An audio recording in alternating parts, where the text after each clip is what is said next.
शांति 16 फरवरी 2024।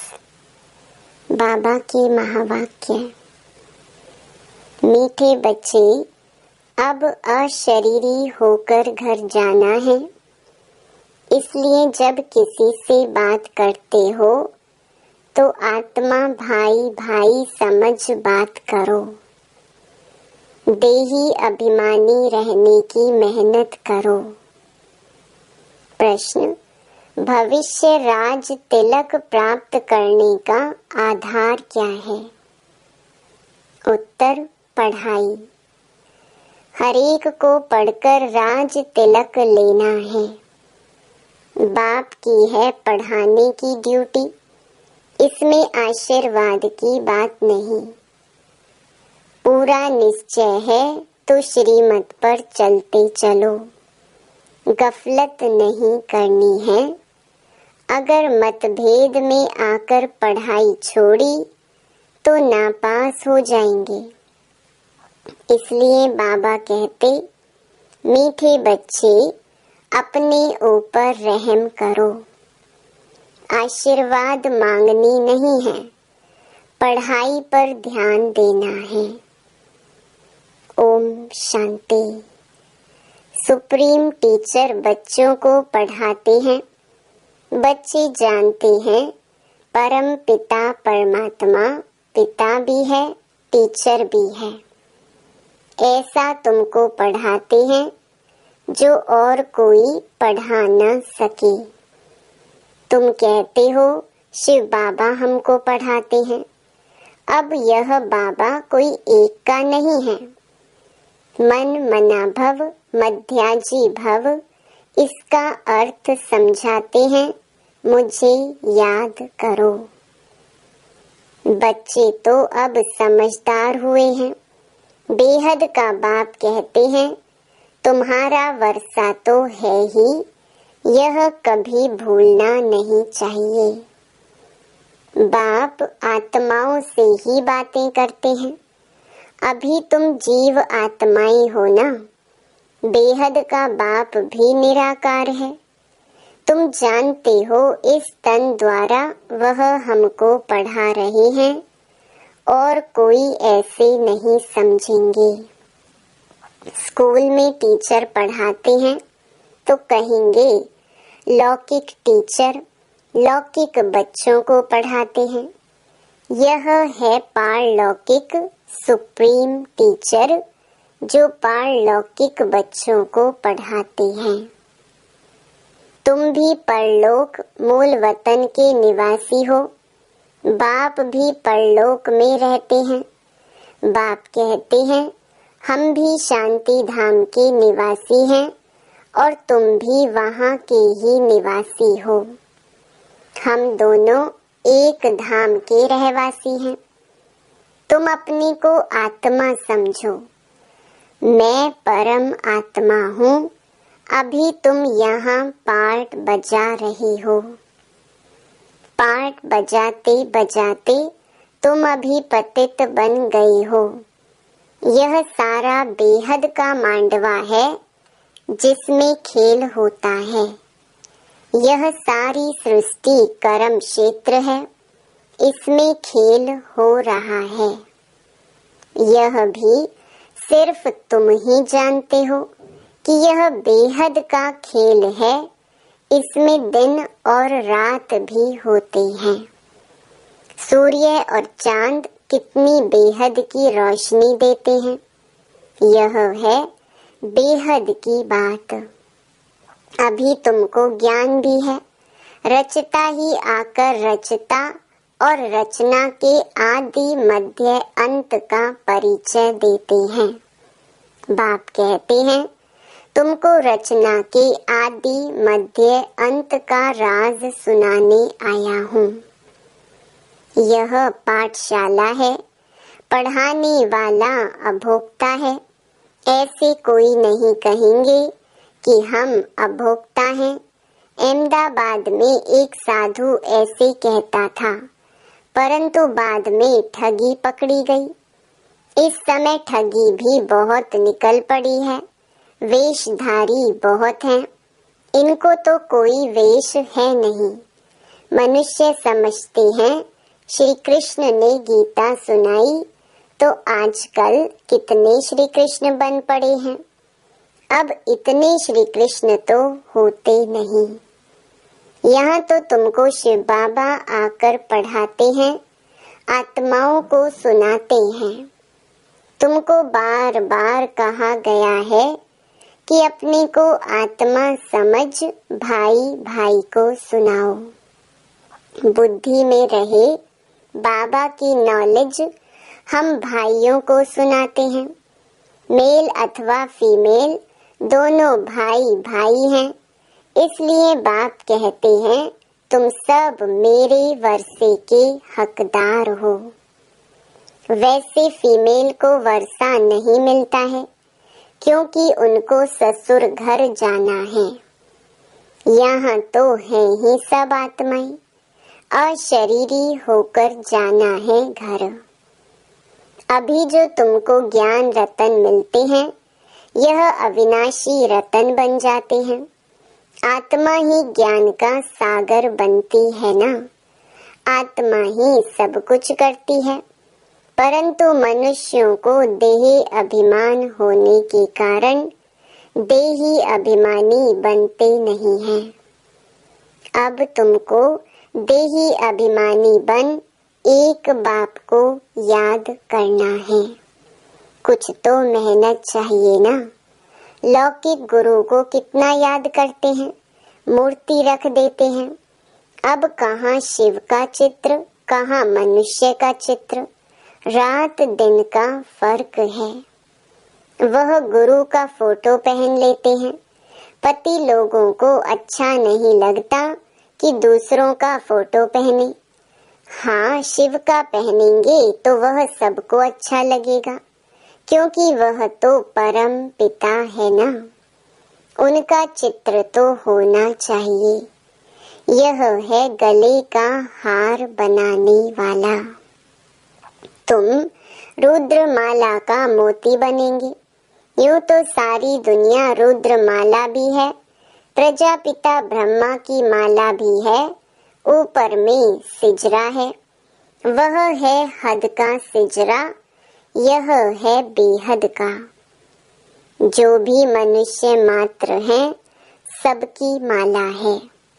आत्मा कितनी छोटे से छोटी बिंदी है, बिल्कुल छोटी बिंदी है। ऐसे ऐसे बिंदी देते जाओ तो अनगिनत हो जाएंगी। गिनती करते करते थक जाएंगे। परंतु देखो आत्मा का झाड़ कितना छोटा है। ब्रह्म तत्व में बहुत थोड़ी जगह में रहती है। वह फिर यहाँ आती है पार्ट बजाने। तो यहाँ फिर कितनी लंबी चौड़ी दुनिया है। कहाँ कहाँ एरोप्लेन में जाते हैं, वहाँ फिर एरोप्लेन आदि की दरकार नहीं। आत्माओं का छोटा सा झाड़ है, यहाँ मनुष्यों का कितना बड़ा झाड़ है। यह सब है प्रजापिता ब्रह्मा की संतान, जिसको कोई एडम कोई आदि देव कहते हैं। मेल फीमेल तो जरूर है। तुम्हारा है प्रवृत्ति मार्ग, निवृत्ति मार्ग का खेल होता नहीं। एक हाथ से क्या होगा, दोनों पहिए चाहिए। दो हैं तो आपस में रेस करते हैं। दूसरा पहिया साथ नहीं देता है तो ढीले पड़ जाते हैं। परंतु एक के कारण ठहर नहीं जाना चाहिए। पहले पहले पवित्र प्रवृत्ति मार्ग था, फिर होता है अपवित्र, गिरते ही जाते हैं। तुम्हारी बुद्धि में सारा ज्ञान है। यह झाड़ कैसे बढ़ता है, कैसे एडिशन होती जाती है, ऐसा झाड़ कोई निकाल ना सके। कोई की बुद्धि में रचता और रचना के आदि मध्य अंत का नॉलेज है ही नहीं। इसलिए बाबा ने कहा था, यह लिखो कि हमने रचता द्वारा रचता और रचना की नॉलेज का अंत पाया है। वह तो न रचता को जानते न रचना को। अगर परंपरा यह ज्ञान चला आता तो कोई बतावे ना, सिवाय तुम ब्रह्मा कुमार कुमारियों के कोई बता न सके। तुम जानते हो हम ब्राह्मणों को ही परम पिता परमात्मा पढ़ाते हैं। हम ब्राह्मणों का ही ऊंचे से ऊंचा धर्म है। चित्र भी जरूर दिखाना पड़ता है। चित्र बिगर कब बुद्धि में बैठेगा नहीं। चित्र बहुत बड़े बड़े होने चाहिए। वैरायटी धर्मों का झाड़ कैसे बढ़ता है यह भी समझाया है। आगे तो कहते थे हम आत्मा सो परमात्मा, परमात्मा सो हम आत्मा। अब बाप ने इसका भी अर्थ बताया है। इस समय हम सो ब्राह्मण हैं, फिर हम सो देवता बनेंगे नई दुनिया में। अभी हम पुरुषोत्तम संगम युग पर हैं, अर्थात यह है पुरुषोत्तम बनने का समय। यह सब तुम समझा सकते हो। रचता और रचना का अर्थ, हम सो का अर्थ। ओम अर्थात मैं आत्मा फर्स्ट, फिर यह शरीर है। आत्मा अविनाशी और यह शरीर विनाशी है। हम यह शरीर धारण कर पाठ बजाते हैं। इसको कहा जाता है आत्म अभिमानी। हम आत्मा फलाना पाठ बजाती हैं। हम आत्मा यह करती हैं। हम आत्मा परमात्मा के बच्चे हैं। कितना वंडरफुल ज्ञान है। यह ज्ञान बाप में ही है, इसीलिए बाप को ही बुलाते हैं। बाप है ज्ञान का सागर। उनकी भेंट में फिर है अज्ञान के सागर। आधा कल्प है ज्ञान, आधा कल्प है अज्ञान। ज्ञान का किसको पता ही नहीं है। ज्ञान कहा जाता है रचता द्वारा रचना को जानना। तो जरूर रचता में ही ज्ञान है ना, इसलिए उनको क्रिएटर कहा जाता है। मनुष्य समझते हैं क्रिएटर ने यह रचना रची है। बाप समझाते हैं यह तो अनादि बना बनाया खेल है। कहते हैं पतित पावन आओ, तो रचता कैसे कहेंगे। रचता तब कहें जब प्रलय हो फिर रचे। बाप तो पतित दुनिया को पावन बनाते हैं। तो यह सारे विश्व का जो झाड़ है उनके आदि मध्य अंत को तो मीठे मीठे बच्चे ही जानते हैं। जैसे माली हरेक बीज को और झाड़ को जानते हैं ना। बीज को देखने से सारा झाड़ बुद्धि में आ जाता है। तो यह है ह्यूमैनिटी का, मनुष्य सृष्टि का बीज। उन्हें कोई नहीं जानते, गाते भी हैं परम पिता परमात्मा सृष्टि का बीज रूप है। सत चित आनंद स्वरूप है। सुख शांति पवित्रता का सागर है। तुम जानते हो यह सारा ज्ञान परम पिता परमात्मा इस शरीर द्वारा दे रही हैं। तो जरूर यहाँ आएंगे ना। पतितों को पावन प्रेरणा से कैसे बनाएंगे। तो बाप यहाँ आकर सबको पावन बनाकर ले जाते हैं। वह बाप ही तुमको पाठ पढ़ा रहे हैं। यह है पुरुषोत्तम संगम युग। इस पर तुम भाषण कर सकते हो कि कैसे पुरुष तमो प्रधान से श्रेष्ठ सतो प्रधान बनते हैं। तुम्हारे पास टॉपिक तो बहुत है। यह पतित तमो प्रधान दुनिया सतो प्रधान कैसे बनती है यह भी समझने लायक है। आगे चलकर तुम्हारा यह ज्ञान सुनेंगे, भल छोड़ भी देंगे, फिर आएंगे क्योंकि गति सदगति की हट्टी एक ही है। तुम कह सकते हो कि सर्व का सदगति दाता एक बाप ही है। उनको श्री श्री कहते हैं। श्रेष्ठ से श्रेष्ठ है परम पिता परमात्मा। वो हमें श्रेष्ठ बनाते हैं। श्रेष्ठ है सतयुग, भ्रष्ट है कलयुग। कहते भी हैं भ्रष्टाचारी हैं, परंतु अपने को नहीं समझते। पतित दुनिया में एक भी श्रेष्ठ नहीं। श्री श्री जब आए तब आकर श्री बनाए। श्री का टाइटल सतयुग आदि में देवताओं का था। यहाँ तो सबको श्री श्री कह देते हैं। वास्तव में श्री अक्षर है ही पवित्रता का। दूसरे धर्म वाले कोई भी अपने को श्री नहीं कहते। श्री पोप कहेंगे क्या? यहाँ तो सबको कहते रहते हैं। कहाँ हंस मोती चुगने वाले, कहाँ बगुले गंध खाने वाले। फर्क तो है ना। यह देवताएं हैं फूल, वह है गार्डन ऑफ अल्लाह। बाप तुमको फूल बना रहा है। बाकी फूलों में वैरायटी है। सबसे अच्छा फूल है किंग फ्लावर। इन लक्ष्मी नारायण को नई दुनिया का किंग क्वीन फ्लावर कहेंगे। तुम बच्चों को आंतरिक खुशी होनी चाहिए। इसमें बाहर का कुछ करना नहीं होता। यह बत्तियां आदि जलाने का भी अर्थ चाहिए। शिव जयंती पर जलानी चाहिए या दिवाली पर? दिवाली पर लक्ष्मी का वाहन करते हैं, उनसे पैसे मांगते हैं, जबकि भंडारा भरने वाला तो शिव भोला भंडारी है।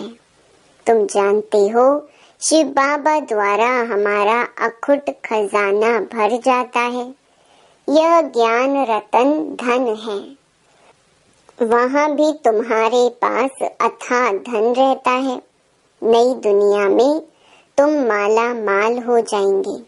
सतयुग में ढेरों के ढेर हीरे जवाहर थे, फिर वो ही होंगे। मनुष्य मूंझते हैं, ये सब खत्म होगा, फिर कहाँ से आएगा? खानियाँ खुद गईं, पहाड़ियाँ टूट गईं, फिर कैसे होंगी? बोलो, हिस्ट्री रिपीट होती है ना। जो कुछ था सो फिर रिपीट होगा। तुम बच्चे पुरुषार्थ कर रहे हो स्वर्ग का मालिक बनने का। स्वर्ग की हिस्ट्री ज्योग्राफी फिर रिपीट होगी। गीत में है ना, आपने सारी सृष्टि, सारा समुद्र, सारी पृथ्वी हमको दे दी है, जो कोई हमसे छीन नहीं सकता। उसकी भेंट में अब क्या है? जमीन के लिए, पानी के लिए, भाषा के लिए लड़ते हैं। स्वर्ग के रचता बाबा का जन्म मनाया जाता है। जरूर उसने स्वर्ग की बादशाही दी होगी। अब तुमको बाप पढ़ा रहे हैं। तुमको इस शरीर के नाम रूप से न्यारा हो अपने को आत्मा समझना है।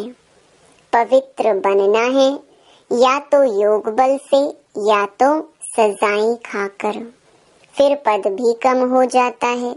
स्टूडेंट की बुद्धि में रहता है ना, हम इतना मर्तबा पाते हैं। टीचर ने इतना पढ़ाया है, फिर टीचर को भी सौगात देते हैं। यह तो बाप तुमको विश्व का मालिक बनाते हैं, तो तुम फिर भक्ति मार्ग में उनको याद करते रहते हो। बाकी बाप को आप सौगात क्या देंगे? यहाँ तो जो कुछ देखते हो वह तो रहना नहीं है। यह तो पुरानी छीछी दुनिया है, तब तो मुझे बुलाते हैं। बाप तुमको पतित से पावन बनाते हैं।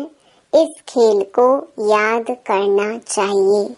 मेरे में रचना के आदि मध्य अंत की नॉलेज है, जो तुमको सुनाता हूँ। तुम अब सुनते हो, फिर भूल जाते हो। 5000 वर्ष के बाद फिर चक्र पूरा होगा। तुम्हारा पाठ कितना लवली है। तुम सतो प्रधान व लवली बनते हो, फिर तमो प्रधान भी तुम ही बनते हो। तुम ही बुलाते हो, बाबा आओ, अब मैं आया हूँ। अगर निश्चय है तो श्रीमत पर चलना चाहिए, गफलत नहीं करनी चाहिए।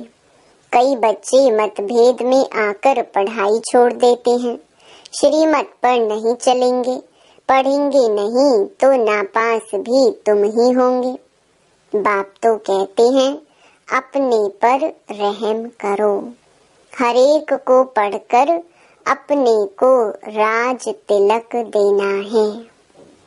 बाप को तो है पढ़ाने की ड्यूटी, इसमें आशीर्वाद की बात नहीं। फिर तो सभी पर आशीर्वाद करनी पड़े। यह कृपा आदि भक्ति मार्ग में मांगते हैं, यहाँ वह बात नहीं। अच्छा, मीठे मीठे सिकिलधे बच्चों प्रति माता पिता बाप दादा का याद प्यार और गुड मॉर्निंग। रूहानी बाप की रूहानी बच्चों को नमस्ते। धारणा के लिए मुख्य सार। पहला, प्रवृत्ति में रहते आपस में रेस करनी है, परंतु अगर किसी कारण से एक पहिया ढीला पड़ जाता है तो उसके पीछे ठहर नहीं जाना है।